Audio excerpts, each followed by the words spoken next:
having difficulties in their familial situation, that there is sometimes a difficulty with land ownership.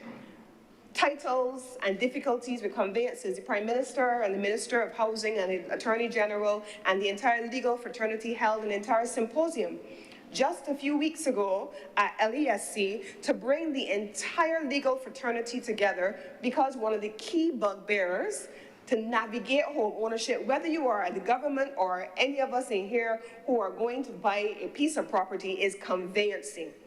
The process of conveyancing and the conveyance to transfer of property and lands is an extended process, and the Prime Minister was committed to ensuring that we could, as she calls it, deconstruct and reconstruct. What are all of the constituent elements that are required to come together to effect home ownership?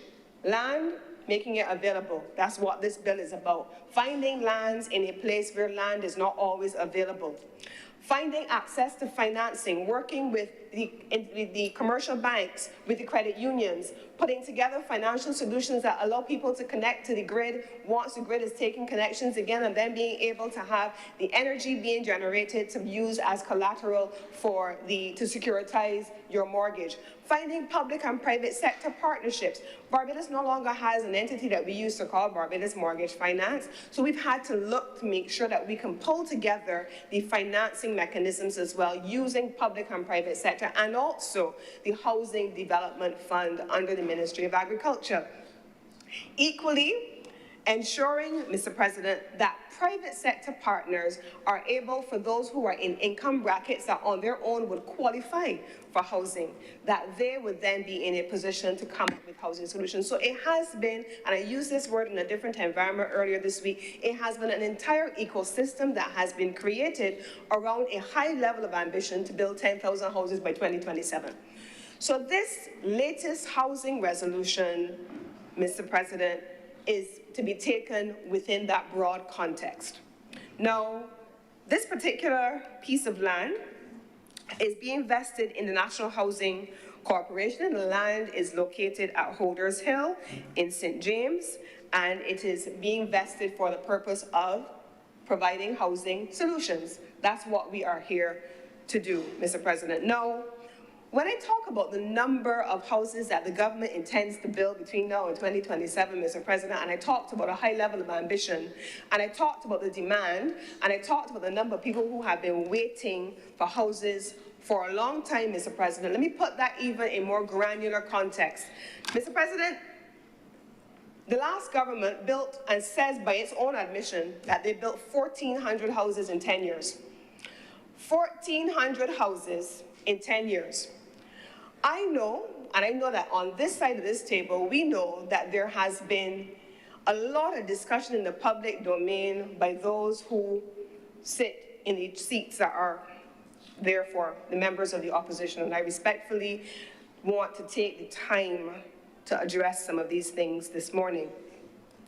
Mr. President, when we came to office in 2018, this government at the time had won all 30 seats. One member who had won under the umbrella of the Barbados Labour Party crossed the floor and became the leader of the opposition. He subsequently formed a new party that had no history. It had no credibility problems because it had nothing that went before it. He brought members to sit here in this chamber to represent that party, and they spoke on everything under the sun because they had the ability to do so, because they had no record. They had no reputation to stand on. And in fairness to them, they could say anything under the sun because there was nothing to measure them against. The current Democratic Labour Party, however, finding themselves in a situation earlier this year where a member also elected on a Barbados Labour Party platform crossed the floor and submerged to the top, because it wasn't an ascension, submerged to the top because we were just at the time scrambling like crabs in a barrel to see who would emerge. He submerged to the top. And then, I heard your sides about the bloodletting, but I acknowledge that.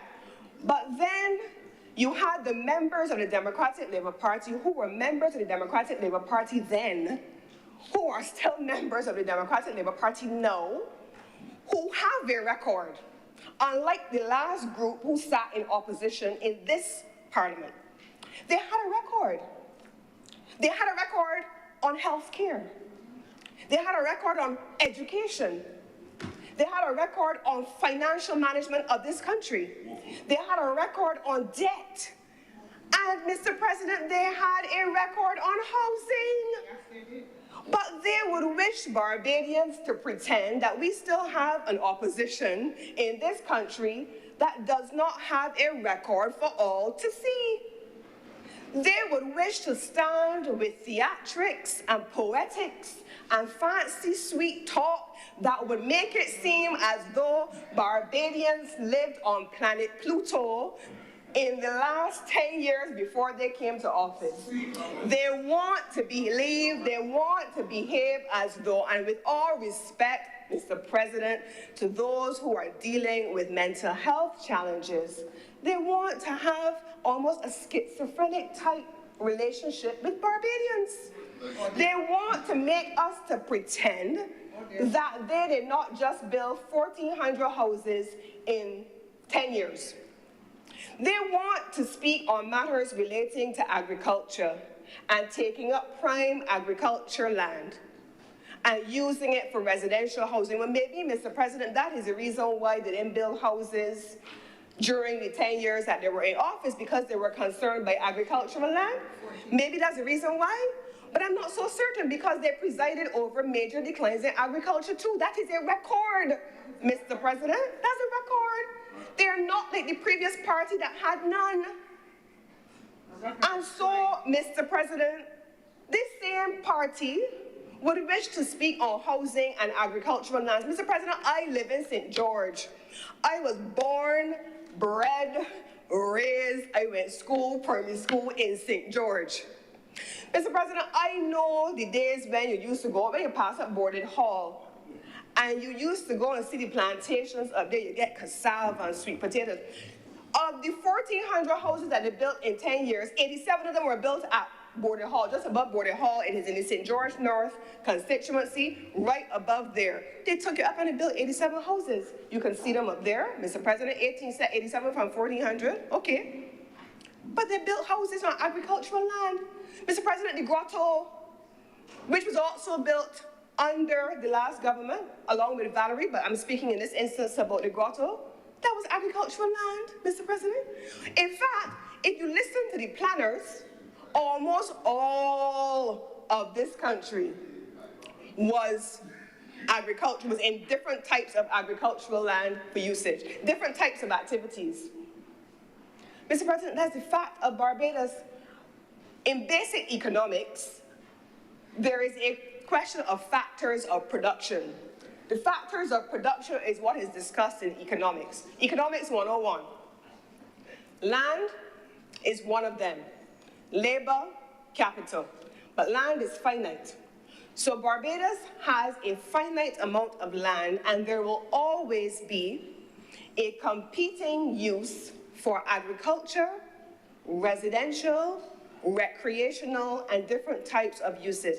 And that is not something to be politicized, because every single government in this country, including any Democratic Labour Party government, will always have to navigate on the advice of their technical officials in planning how to find the balance between agriculture and residential needs. Because the same people who approach this government for housing solutions, and the same people, Mr. President, who were on the NHC list for how many umpteen years, Mr. President, will approach members of either side of the political divide, begging, asking, pleading for help.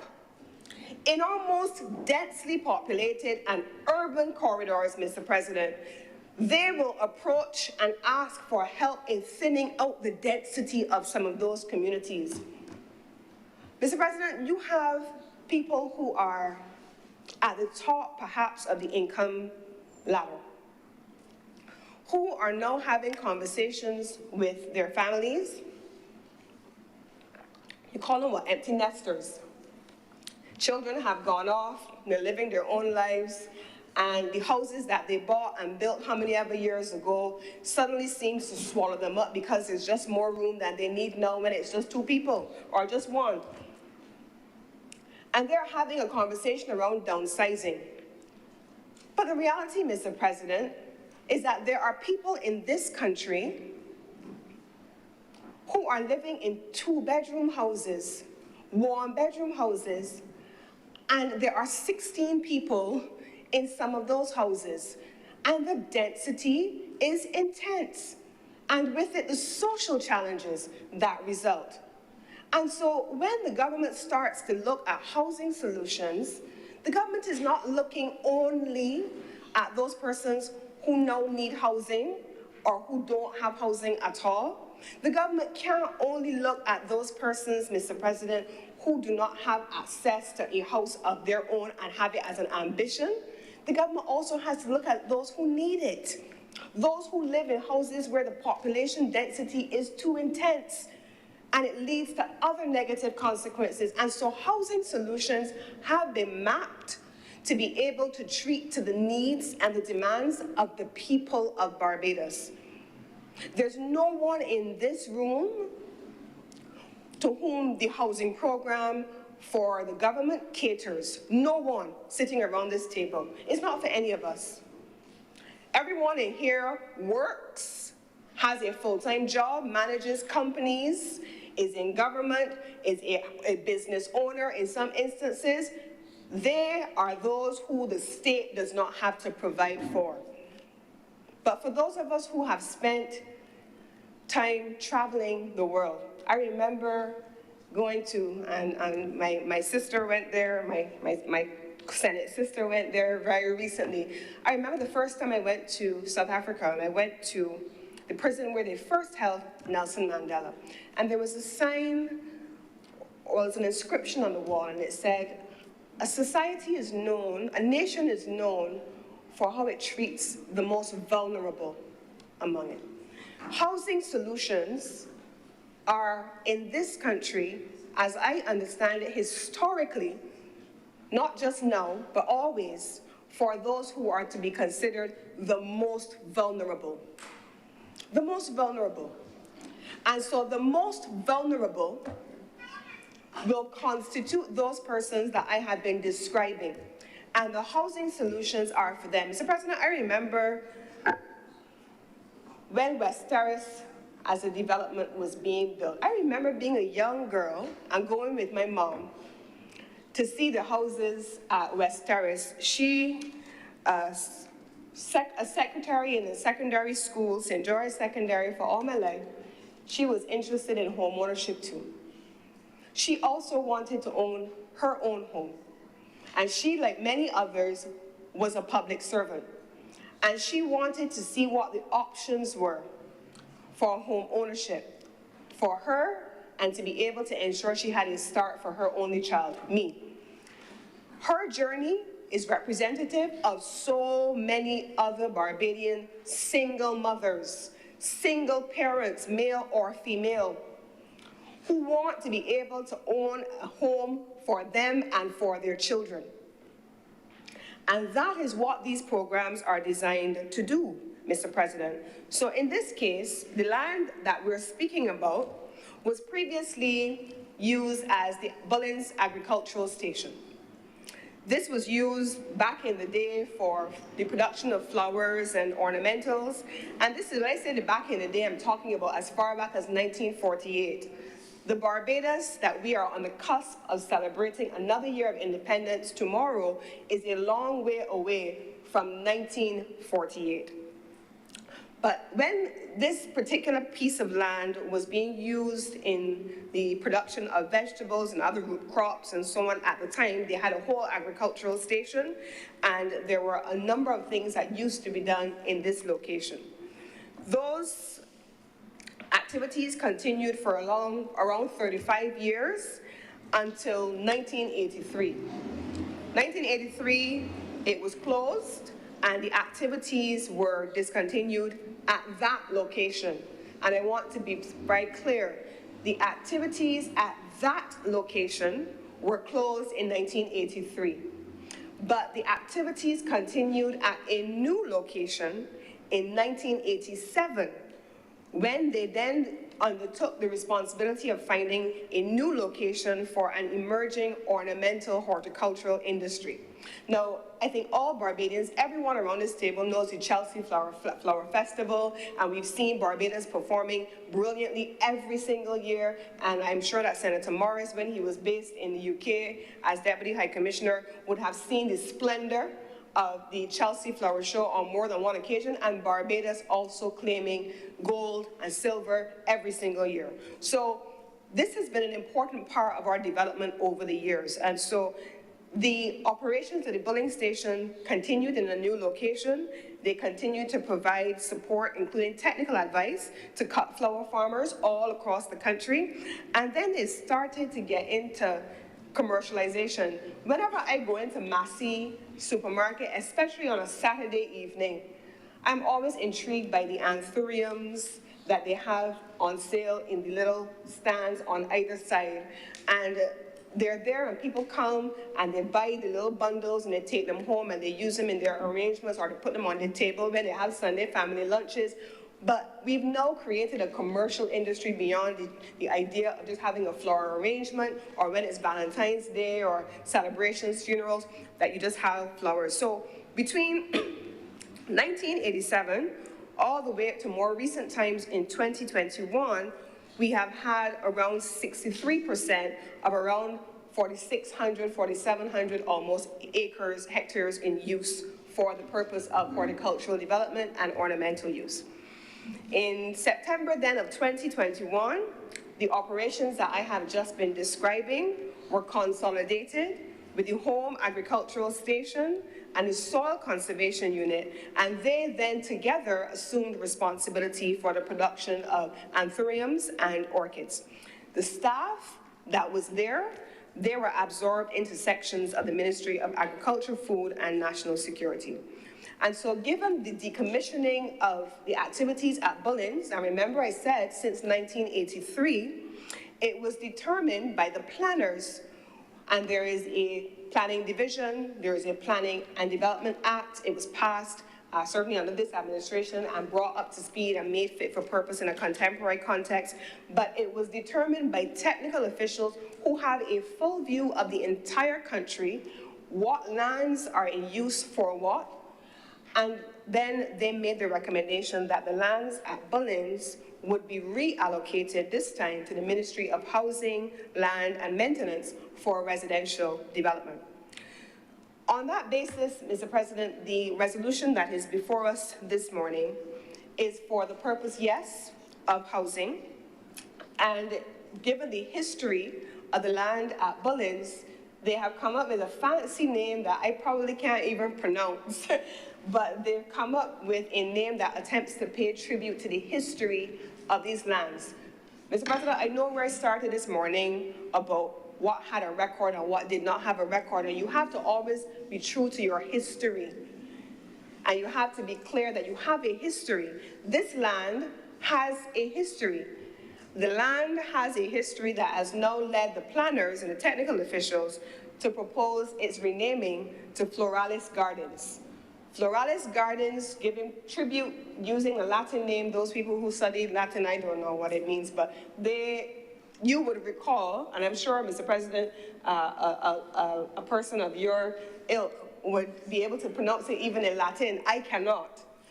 But Floralis Gardens is going to be the name for the new residential development, and the persons who live in that community will also be in a position to then pay tribute to where that land emerged from. What is important as well, Mr. President, is this. When we talk about housing, when we talk about the Planning Act that is now in effect, we're not talking anymore just about housing on its own, residential housing. Anybody who has driven by Coverley in the last several years would remember when Coverley first started. And you would remember that it was just a community with a couple of houses and people lived in it, yes, I'm sure. But once Ross University started to immerse themselves in Coverley, you saw the blossoming and the mushrooming and the coming alive of that community, and it has since been expanded. And Coverley was one of those communities, Mr. President, that started under the Democratic Labour Party in one of those public-private sector partnerships that I have described. This is no different than the public and private sector partnerships that this government is now pursuing with a range of partners to scale up the capacity. So Coverley started then. Coverley, in this instance, Mr. President, now has within it recreational spaces, commercial spaces, supermarket access for people who live there, medical care, which has been expanded more and more, a gas station is within it, Mr. President, there's a gym, there are restaurant establishments, and people sometimes just go there to sit and eat in the middle of the courtyard, and I am told, I saw just recently that it is being further expanded, an additional community, and to have social services in it. This Floralis Gardens, Mr. President, is also earmarked to have a similar approach, where the expectation is that there will be recreational spaces for residents, that there will be kiosks available for persons who live in a community who want to have their businesses and their small businesses. And you will also be able to allow for different types of activities to create, Mr. President, community. Community. This morning as I was driving down and I was passing through, I think, Workman's, I was seeing it's Christmas, right? And tomorrow's a bank holiday. And people in their communities are out and about. People are cutting grass. Neighbors are talking to each other. People are picking whatever they have in their trees and sharing it across the wall and with their neighbors. Community is what we are building, Mr. President. So Floralis Gardens is not just about housing, but it is about an ethos of this government that allows for housing to be situated around the services that help people.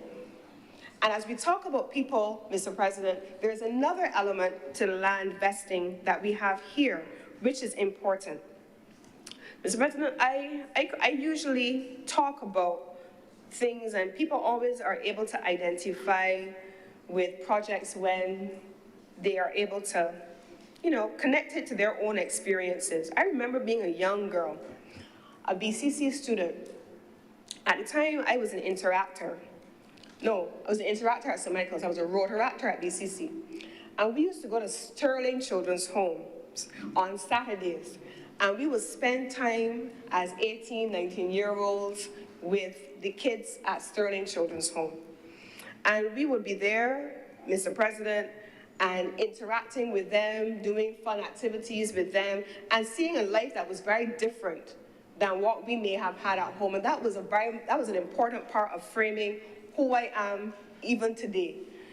The ability to work along with others. Mr. President, earmarked also in this space is an important innovation that is going to be coming under the Ministry of People Empowerment and Elder Affairs. It is the ability to build a similar facility to the one that was built at the Nightingale. Has anyone been to the Nightingale home lately? I believe at least one person in here may nod at me and say yes. But on an annual basis, still now as a Rotarian, no longer as a Rotaractor at Sterling, but as a Rotarian, every day, every year after Chris Carols by Candlelight, which is coming up, by the way, every year, shameless advertising, shameless plug. But every year after Carols by Candlelight, we would invite, during Carols by Candlelight, we would invite patrons. Usually there are about 10,000 people who come to Carols by Candlelight at Elara Court, and they're invited to bring gifts for children, different ages. Every single year, and when they used to have it with the Road Runner, we would take Barbadian Public along with us on the radio, and now we still do it anyway. We take those gifts to children in places like the Nightingale Home every year. And we've seen the development of the Nightingale Home over the years with the Sandy Lane Trust, and then partnering with the government to be able to provide support for Barbadians who are, again, Mr. President, the most vulnerable among us. In this instance, not just single mothers and single parents or those living in urban, densely populated communities, but in this instance, our children. Children who are in state care.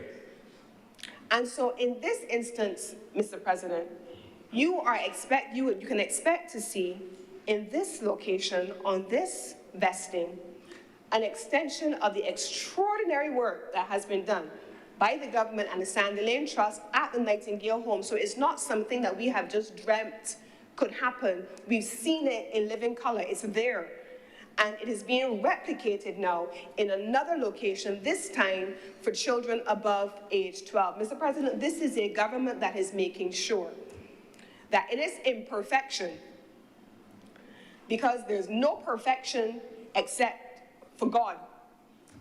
And we've never claimed to be perfect. And I actually say, Mr. President, and I don't know if you're a married man for a long time, it irritates wives when they say, when husbands in the middle of an argument say, I'm not perfect. Who asks you to be perfect? Whoever asks you to be perfect? Anybody asking you to be perfect? That's not what the requirement is. So we as a government would never set ourselves up as being perfect. You could try. You could try. What we have set ourselves up to be is ambitious. What we have set ourselves up to be is persistent. What we have set ourselves up to be is committed. What we have set ourselves up to be is determined to start the things that we have finished. What we have set ourselves up to be is that government that when we decide you're going on the road and you're about a roadblock, you decide you can't go straight, you may need to turn left and come back around and come to a back road every morning. When we hit traffic, we may decide we can cut through here and cut through there and come back onto the same road to get to the same point. This is what this government does. That's what this government does. And I can guarantee you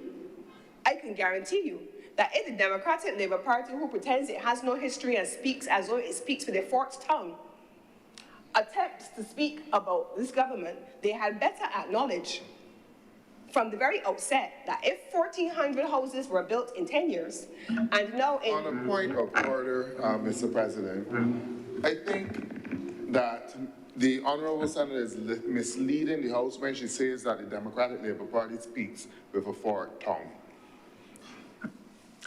Thank you, Senator Barrow. Please proceed, Senator Kelly. Thank you very much, Mr. President, and I continue. Mr. President, if in 10 years, 1,400 houses were built, and in this government, we can already in 2+ years cite the completion of over 1,300 in 2+ years, almost 3 years now, and we are continuing to build over time. And we have an ambition to expand even further. I believe I heard the honourable member, who is the Honourable Minister for Housing, speaking about another new partnership that would allow for faster building. Because, Mr. President, this is the fact too. I want to put this on the point. Once upon a time, we used to build houses with blocks. Once upon a time only. Or we used to build it with siding boards. Then we started to build it with concrete board. Then we started to build it with concrete board, Mr. President.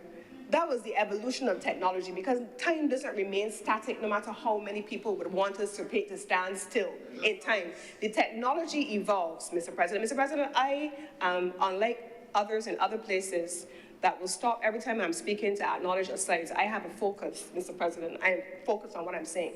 So, I will continue. So I want to make sure, Mr. President, that as we deal with the question of technology evolving in every sector, in every possible way, technology for housing has also evolved over time. Technology for how we used to build once upon a time no longer exists in the same way we used to do it. The way we treat our phones, it no longer exists the way we used to do it. The way we have cars, Mr. President, no longer exists in the same way we used to do it. There is nothing that has stood still. Everything has evolved, including the technology for building houses. And one thing that has been clear from the presentations made by the Minister with responsibility for housing is that they have been committed to use old techniques combined and alongside new technologies, new transformations, new innovations, and so that is why you have seen steel houses coming into effect. It is why you have seen now reference being made to the new frame-crete houses, which are now being used from an entirely different material altogether, because that is the nature of transformation. The world is moving at a pace that it cannot keep up. Mr. President, I sit in an energy sector every single day.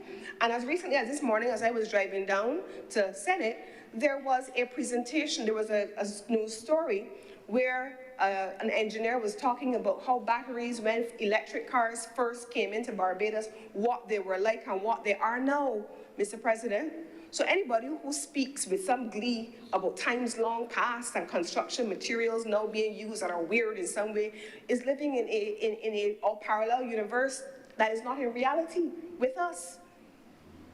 Technologies for building have evolved, and this government is committed not just to increasing the building of housing, enfranchising persons who want to live and own those houses, including lease-to-own options, which are also on the table, providing financial options for people to be able to become qualified, ensuring that those who are in the lowest income bracket are able to own their houses as well, even if it is on a lease-to-own, Mr. President. Finding new ways of collateralizing mortgages using energy, for example.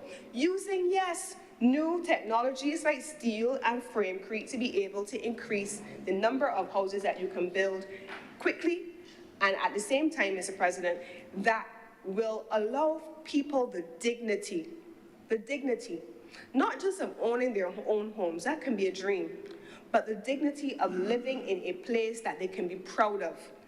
Aesthetically pleasing properties, Mr. President. In some instances, there are single-family dwellings, standalone houses. But I already cited that Barbados has finite land access. There's only so much of it. So it means that you can't just always spread out, but sometimes you have to go up. And it is on that basis that you have heard the Minister with responsibility for housing and the Prime Minister speaking about quads, multi-story complexes. I drove by the London Bourne Towers this week, and they are beautifully repainted, and it's beautifully redone.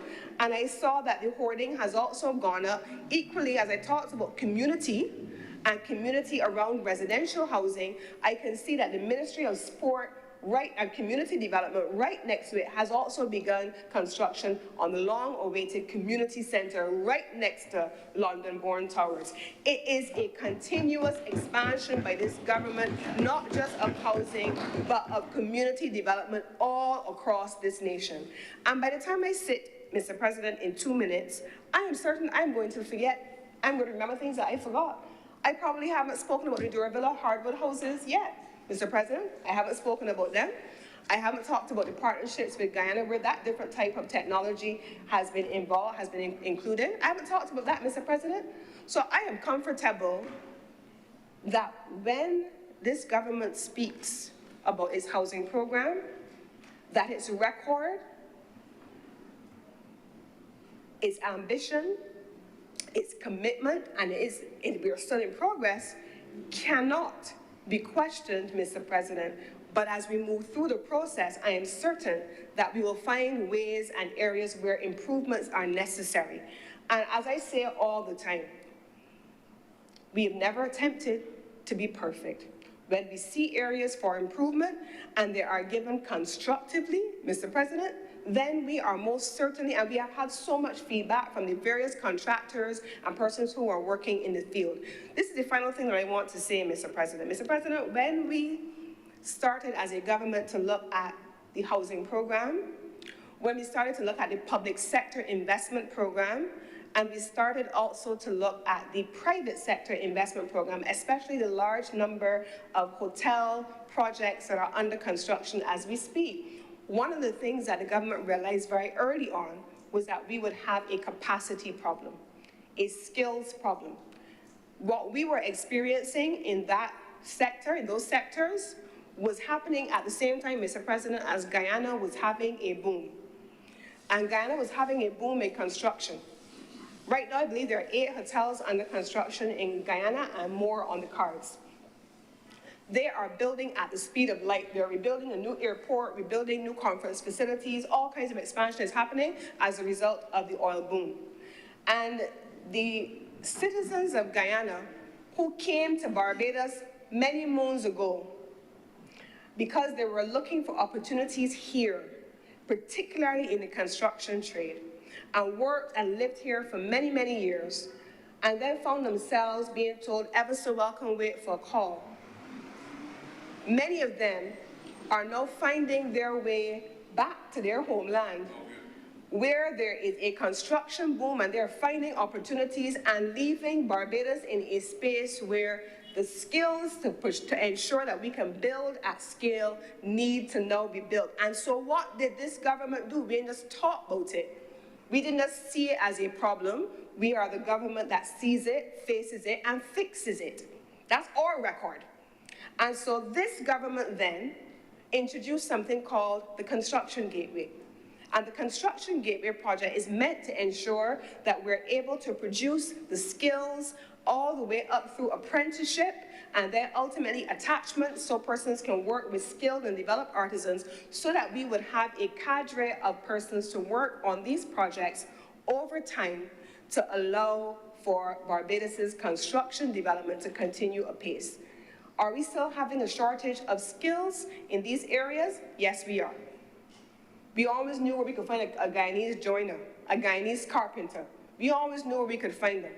Guyanese masons. That was one of the things that they did extraordinarily well. And now we are building a cadre where we have the skills here in Barbados together within our institutes. And so, Mr. President, as I close, I want to commend this bill to this honorable chamber, but more importantly, I want to commend the government's housing program ambition to this honorable chamber and the connection, therefore, to community, to society, to people, to skills, and to our overall development as a nation.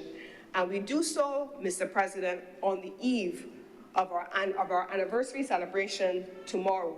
And with these not so few words, Mr. President, I beg to move that this resolution do now pass.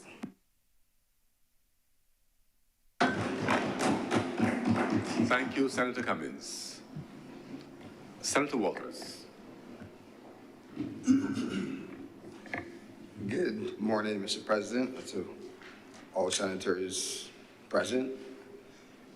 Happy Independence to all, and to all Barbadians as well. Happy Independence Day to everybody. Mr. President, I wish that we would have had to discuss today something that is less contentious in terms of what is on the table today.